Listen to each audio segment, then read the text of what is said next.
It's Friday, May 16th. I'm Adam Walsh, and this is The Signal. Buzz, finally, Friday, right? Tomorrow, start of the Victoria Day, a.k.a. May 2-4 long weekend. Today, we're talking about the great outdoors and how to enjoy it safely. You're going to hear about stuff on the go right across the province.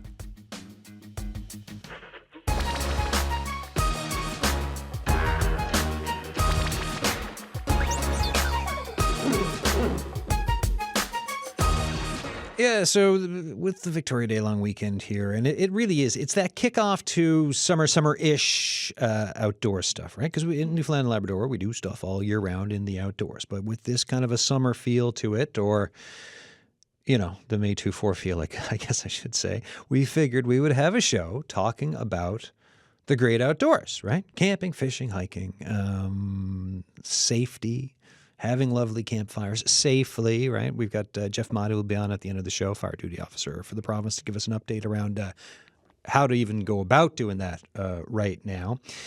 We've got a couple great guests in studio, and we have folks to call right across the province for like a flavor of the outdoor activities to get out and enjoy, right? And like when I was growing up, as they would say, let the stink blow off ya. If you would like to be part of this discussion today, you can just call us about your plans, right? You can call and talk about the secret spots where we should know about, right? Don't give it away, but your secret fishing spot, you can describe it and talk to us about it, and or your May 2-4 memories over the years. 709-722-7111. 1-800-563-8255. You can text us, 709-327-8206. Emails thesignal@cbc.ca. Barry Fordham is back, outdoor safety advocate and more. How you doing? Great, Adam. Thank you very much, and it's great to be back. Great to have you. Because we do this. I mean, typically twice a year, right? We do like the spring type of one, and we do a hunting one in the fall, which is always really enjoyable. Taylor Reid is typically with you.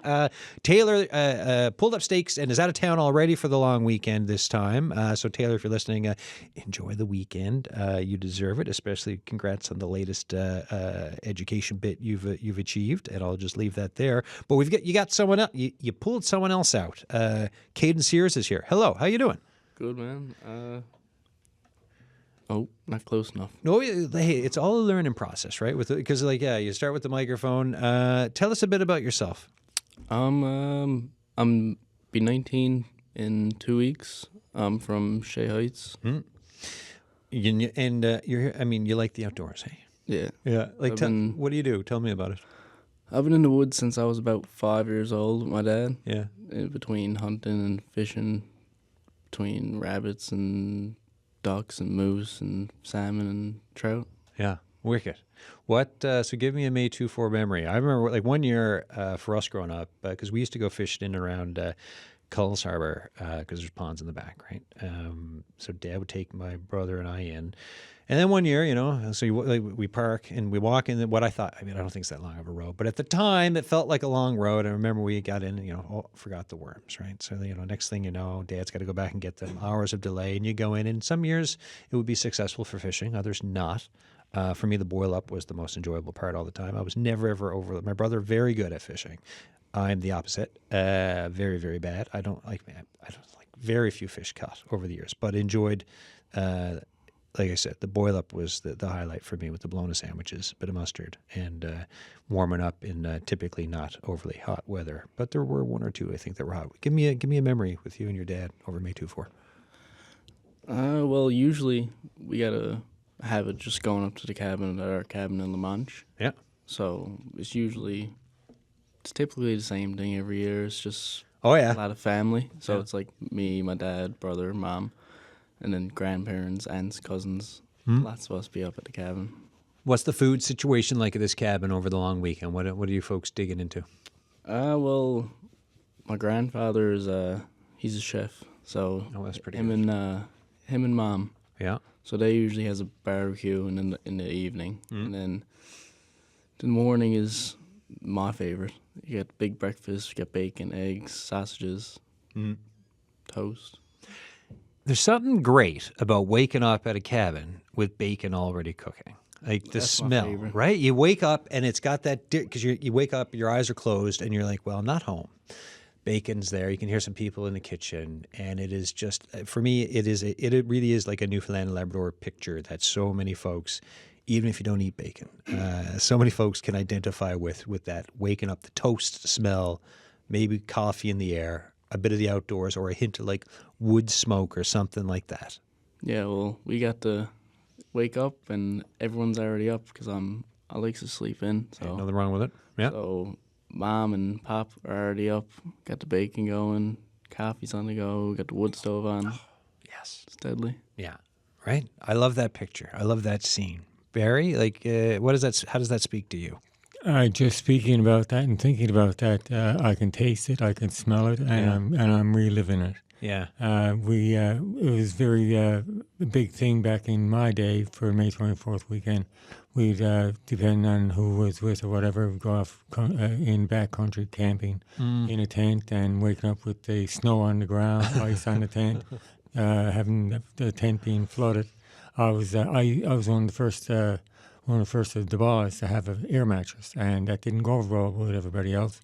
And so what would happen, I'd wake up and the mattress would be flat because one of the boys would Pull the plug out. Yeah. That's pretty funny, right? First one to have an air mattress. Like, no, can't have that, right? Can't let him have that. We got a caller. Tina White's on the line. How you doing? Hi, Adam. How are you? Good, good. Happy long weekend. What's on your mind? Thoughts? Well, you're talking about outdoor activities. Yes. I'm just out enjoying actually a wellness day with teachers here at Topsail Elementary. Oh, great. And you might recall, Adam, you went forest bathing with me, Botanical Gardens, a number of years ago. Yeah, it was a grand old session out in the woods. Tell us now, so the activities with the teachers, what are they talking about? Yeah, what are you up to? I just had them down on the Manuels River Trail. We were forest bathing for the morning for a couple of hours. And, I heard your topic actually while I was grabbing lunch and just wanted to call in. And foraging is a big thing for me this time of year. Today I'm actually doing the forest bathing, but we actually enjoyed some yummy forage snacks on our forest bathing walk. And I have some events coming up in June, introduction to foraging and a wild food tasting. I thought foraging is a great outdoor activity, and it's a great time of year to learn about it and get into it. Tell us now, what are you? What stuff are you foraging this time of year? Well, this past week, I was pickling some fireweed shoots, some dandelion capers, some Japanese knotweed. So those are the three I'm after right now because out on the southern shore, everything's a little bit behind the city. So I'm trying to get those things as they're coming up. Nettle is shooting up now, too. It's nice and young and tender. Another couple of weeks, I'll be getting spruce tips for my spruce tip ice cream. Yeah. There you go, lots spruce of tip stuff ice cream. To be foraging. Yeah. I love the sound of that. And Tina, remind us, if folks want to get in touch with you, what's the best way? Yeah. If they're interested in signing up for a foraging event, natureminded.ca is my website, Adam. Excellent. Listen, enjoy it out with those teachers now and the foraging and the forest bathing, and have a great long weekend. And thanks for calling. Thanks so much. You too. All right, folks, Tina White there. Yeah, foraging, right? It in the last few years, I keep hearing more and more about it, right? I didn't grow up eating chanterelles. Earlier this week, we did a food culture show, right? And we talked about how, when I was growing up, mushrooms came from a can. Now I get excited about chanterelle season in Newfoundland because they are so good. I'm looking in the back there. Daryl Roberts going to walk in here any second. Come on in, Daryl. Daryl Roberts from the morning show is going to take a little pop in as well for what we call a hit, a big old hit in the biz, right? How are you doing? Good. How are you? Good. You got stuff going on. Oh yeah, we got lots. So Jen White is hosting the show. You're the reporter on the morning show, but on Monday you're taking the helm for a province-wide, Newfoundland and Labrador-wide morning show. Yeah, and we're excited. And so, today, I'm talking about the outdoors, but I'm in the indoors.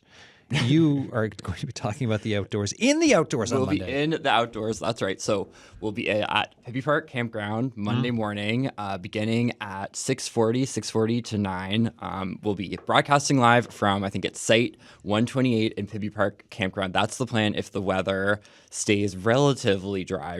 It was saying showers. Now it's saying 60% chance of showers. So, hoping that percentage goes down throughout What the if it week. rains? What do you do? What are you doing? What's the plan? Well, so we do have a tent, so if it just rains a little bit, then it should be okay. But if it rains a lot, then we're going to go in the Pippi Park Campground Lodge. So, we'll still be at Pippi Park Campground. We'll just be inside, maybe step outside throughout the show. But yeah, so we'll be at Pippi Park Campground. And, we are in Newfoundland, and it is May 24th weekend. Sometimes we get snow on May 24th weekend. So, we're going to dress appropriately for the weather, and it'll be a fun show. We got lots going on. We have Ruben Raitt coming in. They're going to be doing live music during the show, and we're going to be talking, camping safety and you're talking foraging too, right? I think foraging, you got Sean Dawson lined up. Yeah, so because we Sean said Dawson's Tina White coming on. on. So Sean is, he wrote one of the books on foraging for Newfoundland and Labrador. Yeah, for sure. So lots going on. We're super excited, and if you're in the area, if you're camping or if you're walking Long Pond or something, drop by, and we have some good CBC swag to give away. So. Giving away swag. Yeah. Yes, spy. Yeah, right. All right. All right, folks. Yes, province-wide morning show Monday. If you are around Pippi Park for camping, go say hi to the crowd. And if you're camping there, especially go say hi because it's nice to hear the picture of what people have been doing through the week and how they're enjoying it. And either it's a celebration of what the weather was, or it's a commiseration around what the weather did not provide. Yeah. Okay. Good luck with it. I'll be listening. Maybe a little bit. I won't be up at like 6:30. No, fair enough. It is a long weekend. Like I'll catch the last. Just turn it on and then go back to sleep and kind of tune in and out. I'll catch the last 45 minutes. Perfect. All right. Good luck. Thanks, Daryl. Thanks, Adam. Daryl Roberts there. Province-wide morning show, folks. Do not miss it on Monday. We've got we got some folks. We got callers, folks on the line. But before that, I want to go to Barry and Kaden here. So Barry, hit us. Like we're talking safety too, right? Give us. I'll be bouncing back and forth with you guys. Hit us with a safety tip for what. Give us one thing to remember for out there because you've been with and you're about to retire from this with the Life Saving Society for so long. So congratulations on what 27 years? 27 years with Life Saving Society. All right, that's a lot of time. So congrats on that. And hit us with a safety tip, and before I go to Kaden and then to the callers. Yes, so for the most important safety tip I can offer, and I've offered it for so many years, and it's starting to become more accepted, and it is for boat safety, always wear your life jacket. As it stands now, the law says you have to have it on board for each person of appropriate size and fit, but we say that you should have it on already, because if you happen to fall out of the boat or boat capsize, some kind of weather events happen, then the chance of you getting it, putting it on, and surviving the situation is greatly reduced. And that's the most important thing that we can say. You check the weather before you go, monitor it while you're out there, have necessary equipment, your PCO card, that's Pleasure Craft Operator's Card, which is basically your boat license, and have enough gas. Gas is the most common reason for breakdowns. Yeah. So we use a 3/3 rule, 1/3 in for the trip out, 1/3 for the trip back, and 1/3 in reserve. Yeah. And put your cell phone in a Ziploc sandwich bag, because if you do go over, that could get wet, and that could be your last line of defense. And appoint somebody who should be your co-captain, who should also, if you happen to fall over, they have a PCO card and they know what to do. Yeah, right. Know what you're at, weather, life jackets, fuel, comms, right? Like all of that, massively super important if you're out doing stuff on the water. I would like to add as well that the Department of Transport has issued a survey just earlier this year about what people, the general public, think about wearing life jackets, and that pertains to basically watercraft that are 6 meters or less, and that's when most of the accidents are happening. Yeah. Right. So be safe, folks. Be safe out there this weekend and through the summer for all of the outdoorsing. Is that what we say? Kaden, what about yourself? Where safety mindedness, right? When you're heading out, like whether camping, whatever else, like what are things that come to mind for you for safety? Well, a big one, because I'm really into rabbit hunting with my dad and family, right? So first thing he said when he first started carrying a gun, he said, before you goes pointing or shooting at anything, make sure you knows where everyone else in the group is. Yeah. So like when we're out rabbit hunting, there's like usually 4 or 5 maybe. of us, and we're always calling out, "Where you to? I'm over here. I'm moving up." You know what I mean?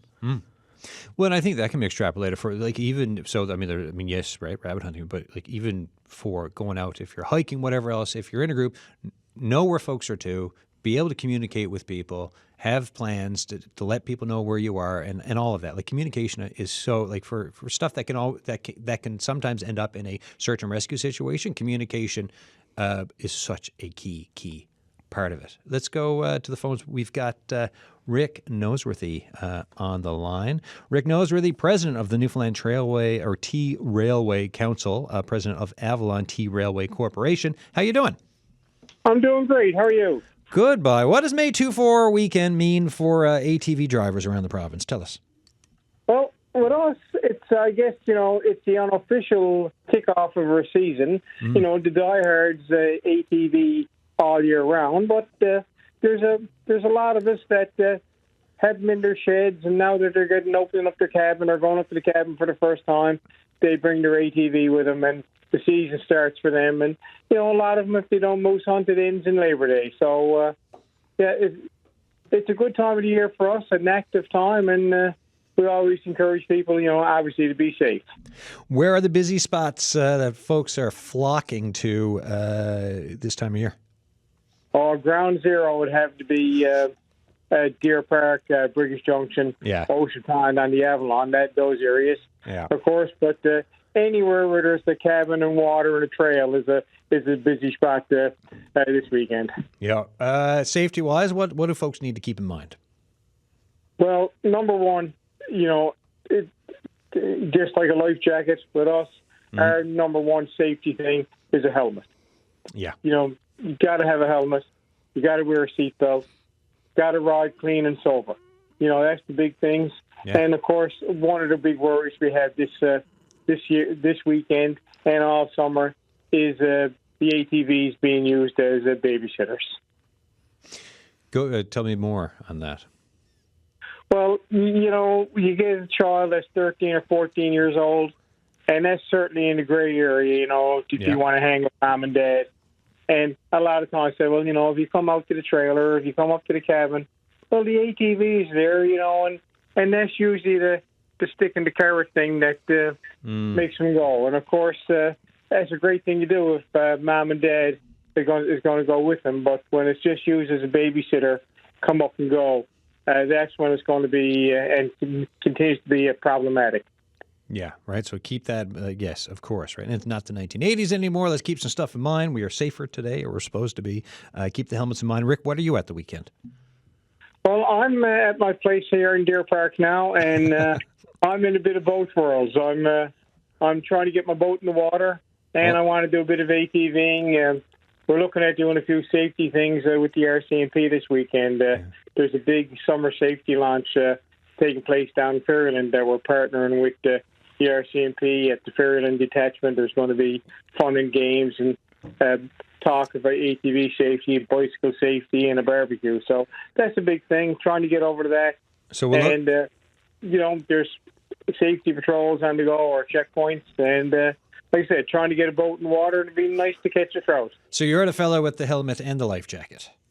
I'm doing it all. And, there's times that you might laugh, but if I'm down by my wharf and I'm using my ATV to haul a winch to haul a ramp out in the water, there's a good chance that you'll see me with a helmet and a life jacket. Oh, yeah, on. man. Yeah, thanks to Barry Fordham, got me wearing life jackets on shore now. See, there you go, Barry, because I know you guys know each other. You want to jump in on this, Barry, or what? Yeah, Rick, I'd like to commend you on all the work that you're doing in the school system, especially, Rick, with the teaching the kids about water safety, ATV safety, and, we also agree on the helmets. And I'd just like to put in the fact about hunters wearing helmets, and you don't have to wear a helmet if you're in the country, but people say that the helmet, if I got to wear it during hunting, I can't take a shot at the moose. My theory, and Rick, we've talked about it in the past, is that if I don't have time to take that helmet off, I more than likely don't have time to take a shot at that moose. Mm-hmm. Thanks for that, Barry. Yeah, that's the big thing. We've been dealing with that. Like I said, Barry and I met back when I did my hunter safety course. My God, probably 25, 30 years ago now, and we've been friends and colleagues ever since. So I'd like to take the time now to congratulate him on his retirement and thank him for everything he's done. Thanks for that, Rick. Yeah, and congrats, Barry. It's you've done a lot of work over the years, and I always find it interesting, man. When I got someone like yourself on, Rick, and talking to Barry, like living in Newfoundland and Labrador, you meet someone, and then next thing you know, it's 10, 15, 20 years later, and you still know each other, and you're talking about the stuff you talked about right at the start, and I think it's kind of fantastic. Yeah, it's funny because, the safety community and the hunting community, we're all together. Like, there's not many fellas that got an ATV that don't hunt or fish or rabbit hunt like we're talking about right there. We are, I don't know if we're a small group, but we're certainly a tight group. Yeah, right on. Well, listen, stay safe now. I know you will, but enjoy the weekend and everything you're up to, and I hope you get to do everything you're planning, and I appreciate you coming on the show. Well, I appreciate it, too. I got 3 days to fit it all in, so there you go. I'll start now. All right, Rick. Have a good weekend, guys. Have a good Be weekend. safe. Talk to you. Thanks, Rick. Rick knows really there. Let's before we go back to the folks in studio, we've got Lucas Roberts on the line. How you doing? Hi, Lucas. Can you hear me? Yeah, loud and clear now. There's gremlins in the system, but we got them out. Thoughts or comments for the May 2-4 and outdoors type stuff? First thing I wanted was just say hello to Barry there. I've been volunteering alongside Barry for a number of years now, and taking a little bit of a step back due to work and life and whatnot. But just wanted to say hello to Barry for sure. Thanks, Lucas.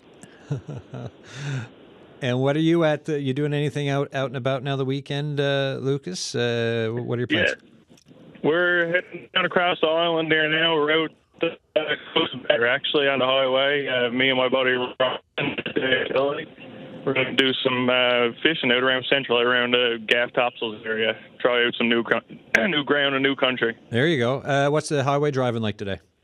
Oh, it's beautiful. Beautiful day. Excellent. Excellent. And how long are you going out for? Just a weekend or what? Yeah, we're coming back Monday evening. Okay. All right. Excellent. And so for you, like, how important, like the Victoria Day week, the May 2-4, what does it mean to you each year? For me personally, and I'm sure for the boys here in the truck, fishing this first week. And we're losing. See, when you're on the highway in Newfoundland and Labrador and you're trying to have a phone conversation, this is not an anomaly. It happens a lot. Connectivity. Lucas, we're going to let you go. I think you're breaking up, but listen, stay safe. Thank you. Good luck with everything, and that's great. Barry, go ahead. Yeah, Lucas, thank you. I will say that Lucas is undertaking a solo canoe trip following George River Harbour herd from Quebec, I believe, all the way through across Labrador. And it's quite the endeavour, and I wish you all the best there, Lucas, and be safe in your journey. All right. In and out. Oh, and I got to go to the next caller quickly because of timing.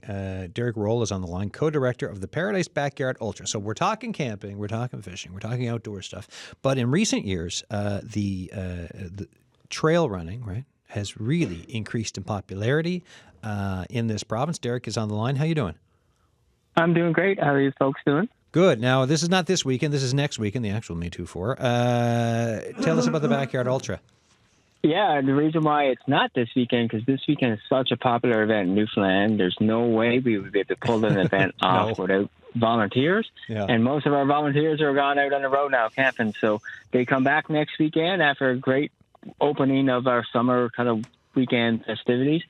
And we get a lot of people back, and the town of Paradise has been great to let us put off an event in Paradise Park. And next weekend on Saturday, starting at 9 a.m., we're going to have about 215 people start out. And the way the Backyard Ultra event works is they start in Paradise Park, they run probably a kilometre or so down towards Top of the Pond, come back, run around Octagon Pond, back into the park. They have an hour to do it. Those who get back line up again at 10 o'clock, and they keep going till the last person stands.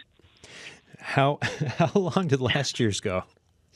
It went 31 hours. So 31 hours? Sunday night. Yes, and local legend Wayne Welsh from Paradise and Pete Thompson originally from Nova Scotia has been living in St. John's now for 20 years.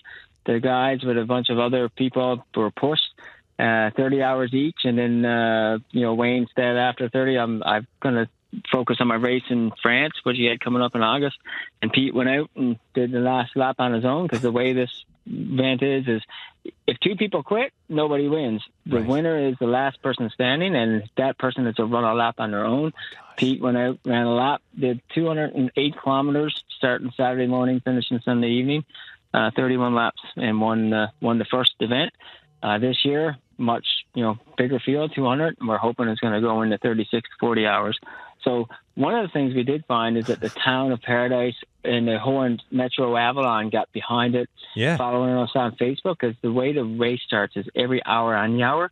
So we had about 1,400 people joining Facebook Live, watching on the hours. That's cool. Watching these people go at it. And then on Sunday, everybody were bumping their horns and stuff on the, just giving these guys, giving the folks runners a boost. Big send off. There are going to be people listening who are not familiar with the concept of a backyard ultra, and when they hear it could go this year maybe even 36 to 40 hours, the expression that comes to mind is what's wrong with them? How do you what is required to be able to do something like this besides for a bunch of grit and determination and some training? That's a lot. Honestly, if you can eat, walk, and run, you can do this. It's all about eating. It's a big excuse that there's a backyard. So the way we're doing the whole backyard ultra is to do it in a park or into the woods. And we have there's people there with their little stoves and stuff, and just eating their faces off in between laps and getting up on the hour and going again. And that's the concept. We had people who never ran, say 10 kilometers, come out and do 20 kilometers.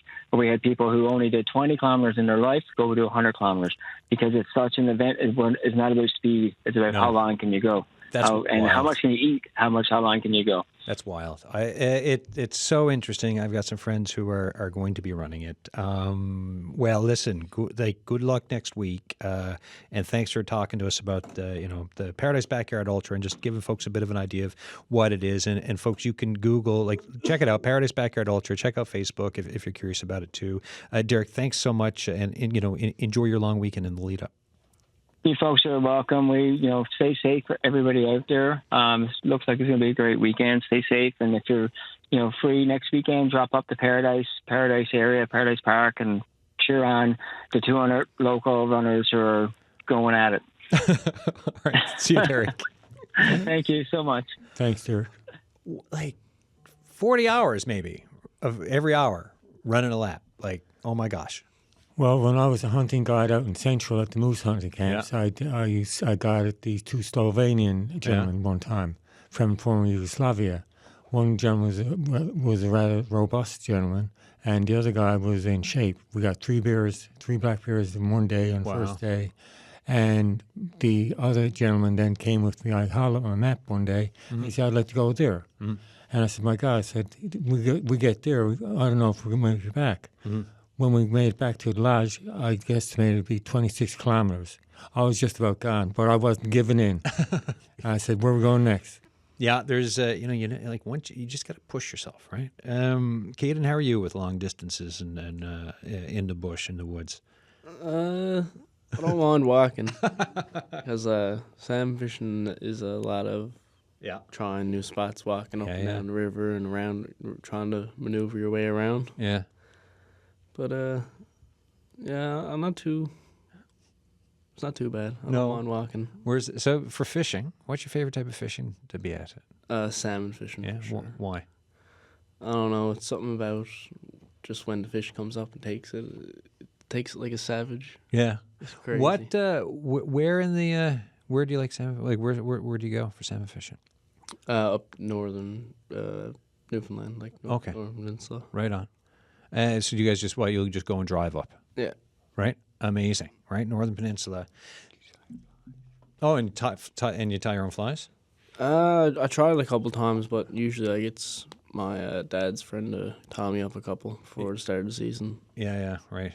My uncle used to, I remember growing up, my pop, he'd tie flies.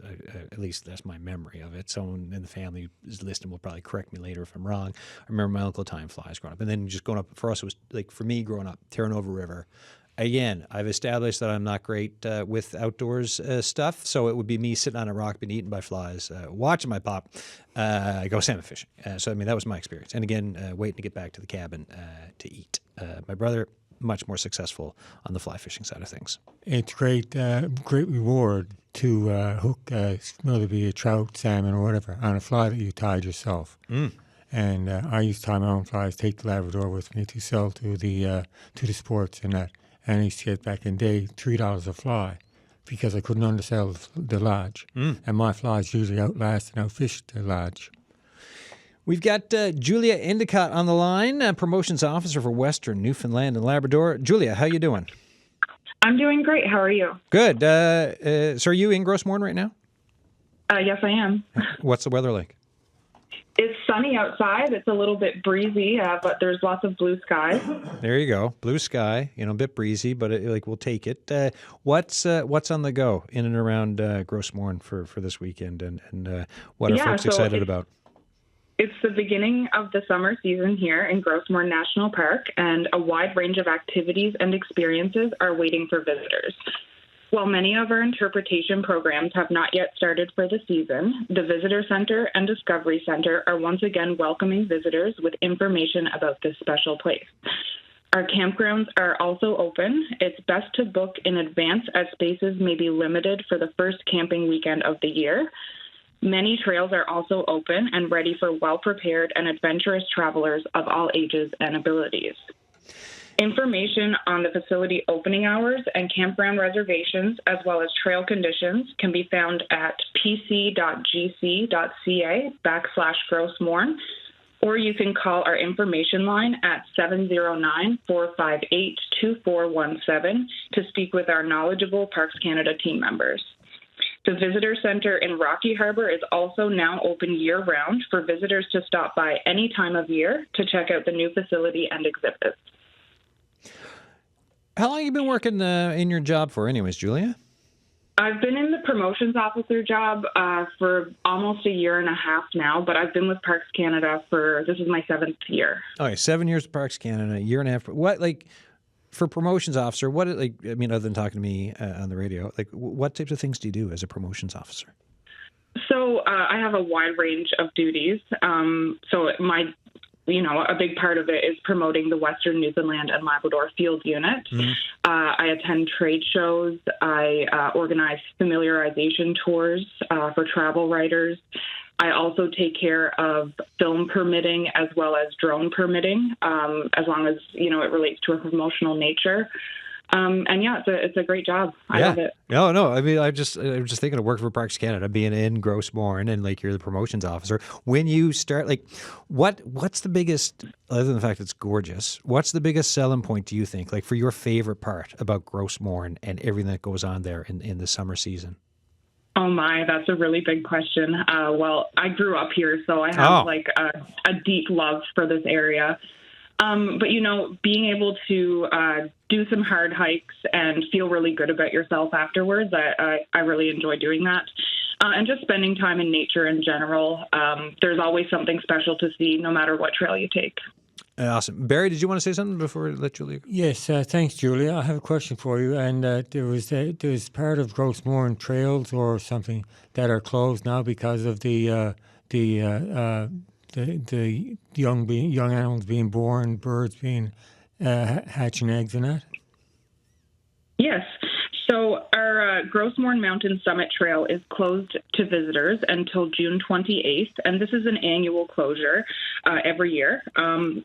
So that's because we want to protect the sensitive habitat and wildlife. So animals like Arctic hare, rock ptarmigan, and caribou need the peace and space to safely care for their newborns. And we also want to protect the mountain's fragile alpine terrain. See, open, but also being safe.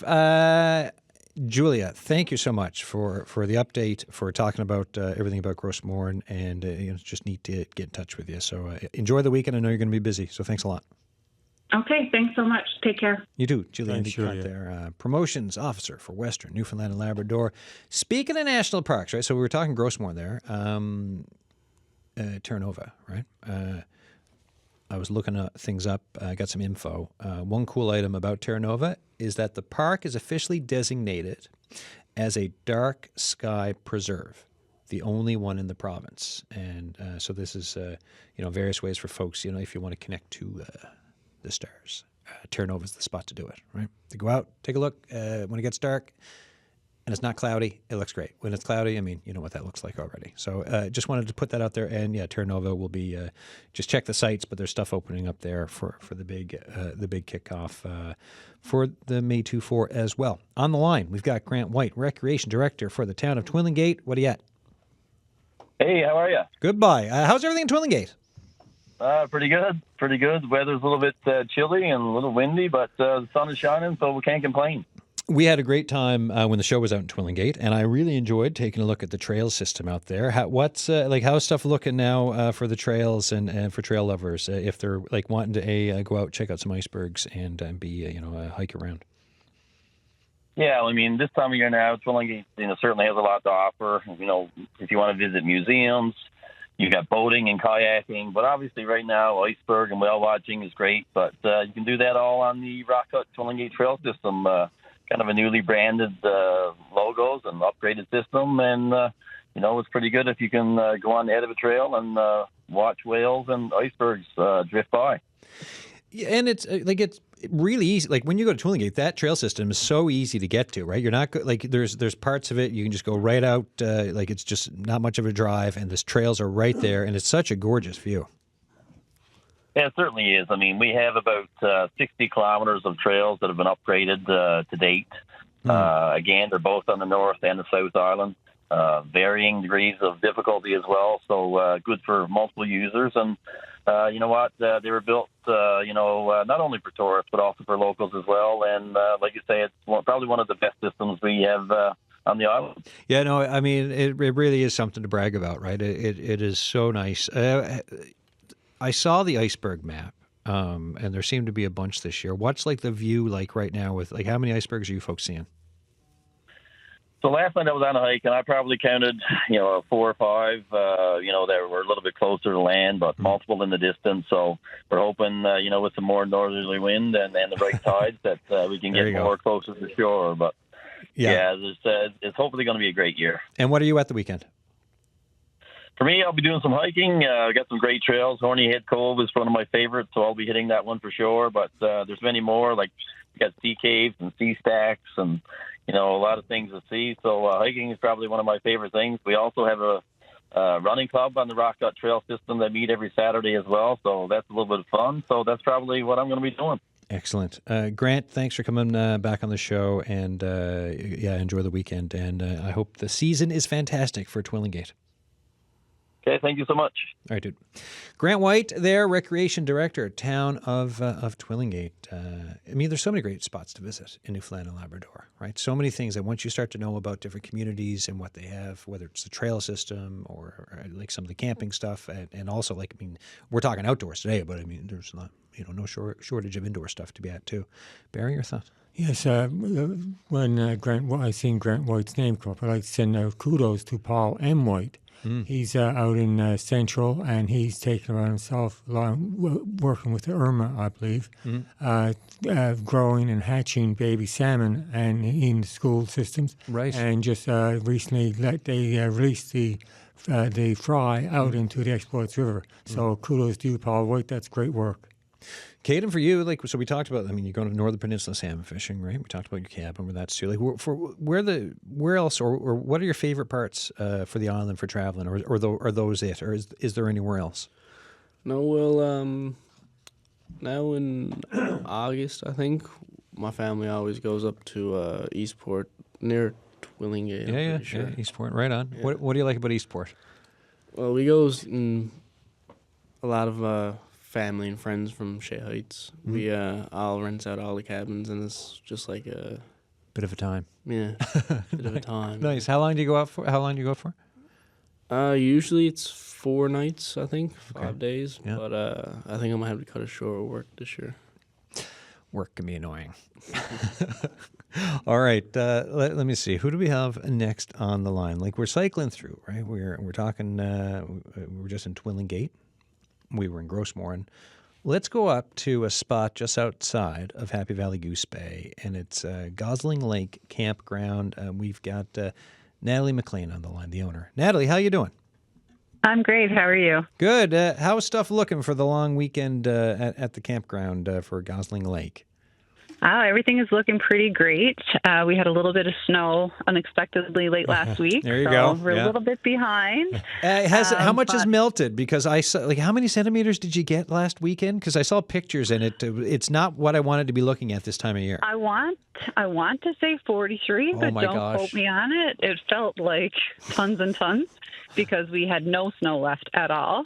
But it's pretty well gone again there now. So just in time for the weekend. Just in time for the weekend, right? Just a little tiny bit left. So folks are in already setting up, or how's that working?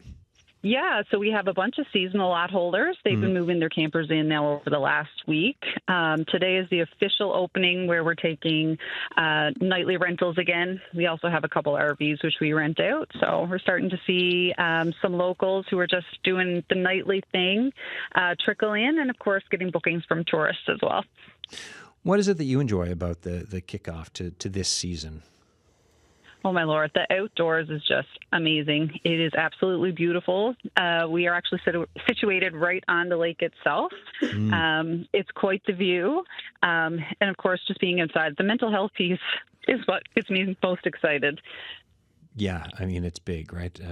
Just to get out, be in nature, to breathe fresh air, just to get away, to unwind. Sometimes, for some folks, put the smartphones away, put the devices, the tablets away, and just, enjoy the folks with you and the activities. What's the... That's right. And also don't forget the sunscreen, right? Exactly, the sunscreen. Lessons learned growing up. And what's the outlook for the rest of the summer for you folks? Or the rest of the summer, for the summer, once we get through spring. So we actually have a long season. We're starting now mid-May to mid-October. We have an event list posted on our Facebook page as well as our website, goslinglake.com. So opening weekend this weekend, we're having a grand opening June 21st. So this is our second season. Last year we were brand new, so we're going to have an official grand opening, hopefully with local vendors, live music in June. Cool. We have Christmas in July. Easter and Halloween. So the kids really, really enjoyed Halloween last summer, so everyone is eager. The park is filling up for that scheduled weekend. Yeah, so we're hoping to bring more people to the park, having a set schedule in advance. Whereas last year we kind of flew by the seat of our pants, announced when we could, but didn't necessarily get the numbers into the park. No, you do something, you learn, you build, right? That's right. Like with anything else. Barry, where you were mentioning to me about a regatta, was it? Yes. Do you still have the regatta at Gosling Lake? So the regatta was really, really big when I was growing up, and then it kind of died out.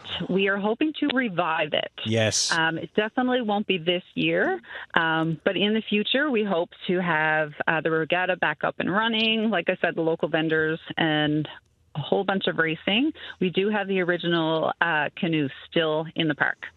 Original canoe is still in the park, and like you said, right? You're learning from last year. You're building this year, and then you got your eyes on this prize of bringing the regatta back. Last thing before I let you go, give me when you're at the Gosling Lake Campground, summertime, or early spring, or even this weekend, food-wise, what is your food that you're like, no, this is the time of year thing that I get excited for? The must-haves? Yeah.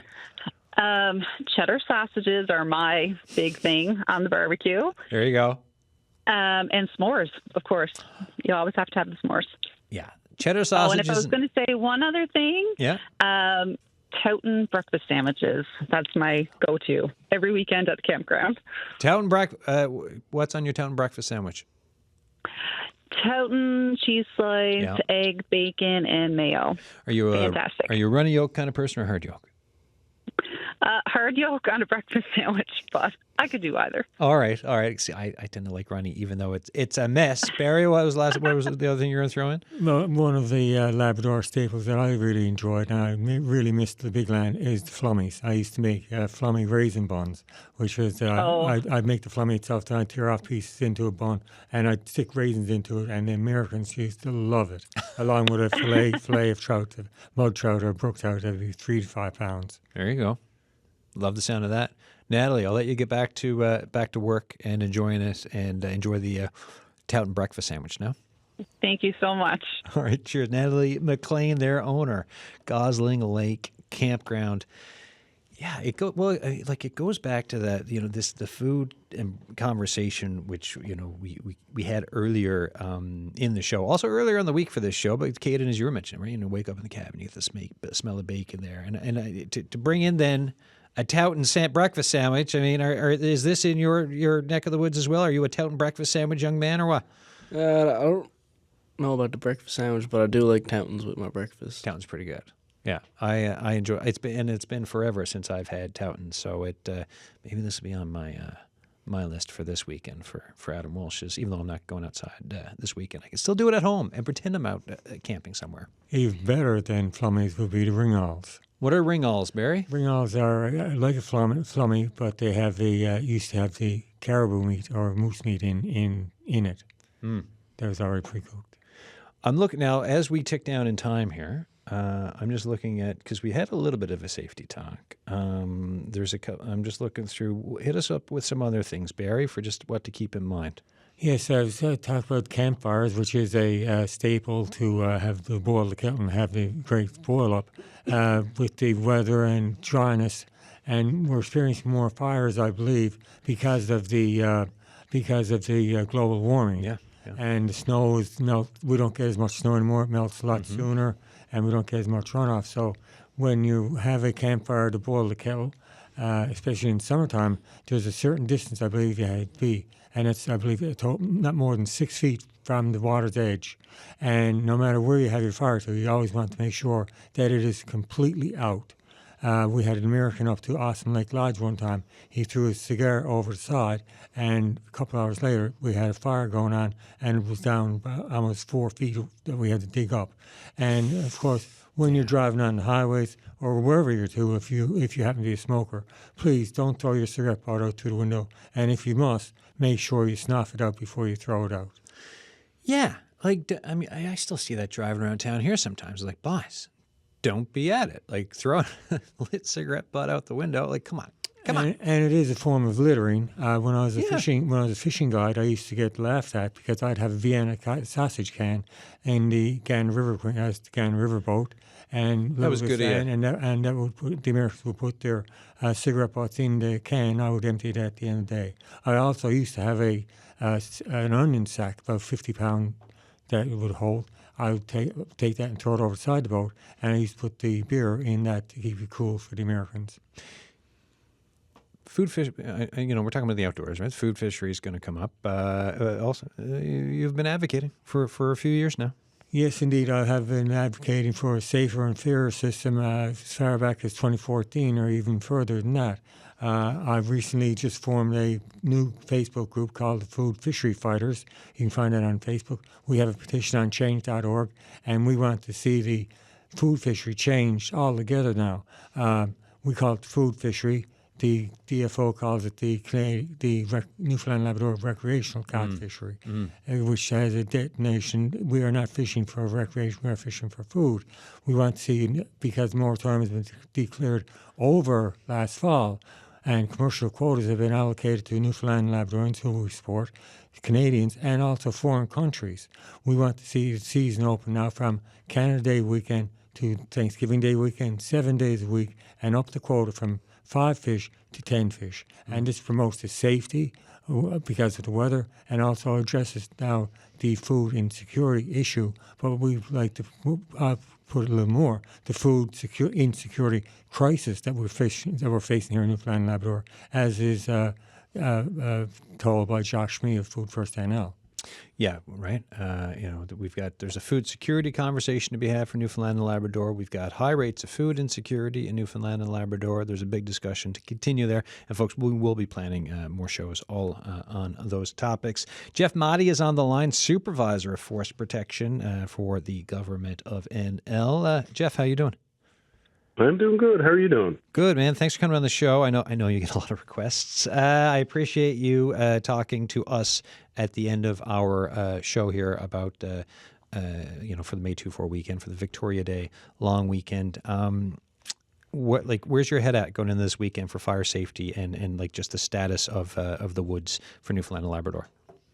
Well, I know we're going into a spell with some drier conditions, some sunshine. It's going to be a good May 2-4 weekend for a lot of our locals and residents that are going to go out and enjoy camping this weekend. But I want them to keep top of mind, campfire safety when they're going out. That should be first and foremost, because we all have a shared responsibility when it comes to wildfire prevention. Yeah, right. And me and Barry Fordham here, we were just mentioning, right, about not doing stuff that you really shouldn't be doing, like tossing lit cigarette butts out and paying attention, having safety stuff, or if you're having a campfire, making sure you're allowed to have the campfire, all that stuff. Anything else from you? So paying attention, being alert, not doing behaving, I should say. No, you got it right. You got to know your local rules and regulations of whether you can have a campfire, for starters. Yeah. Yeah. You got to know what the fire risk is, so you can check out our website. Great resource there. There's all kinds of other resources on there for reminders during the fire season. So both on the island and in Labrador, the fire season has been announced. So that means if you're not in a campsite setting or in your backyard, you're out in a forested area within a certain distance of vegetation, you have to have a permit to burn, and there's specific conditions on permits to burn. They're free of charge, of course, from any one of our district offices across the province.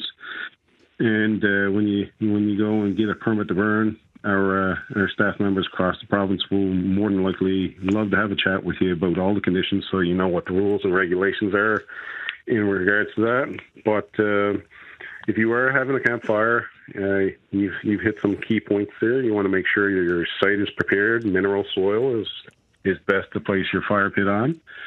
You've checked your rules and regulations. You know you're able to have a fire. The risk is low. The winds are low.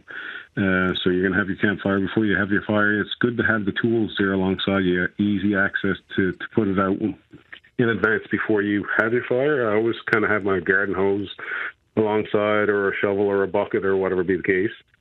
And, enjoy your fire. Always be alert. Always watch your fire. Never leave it unattended.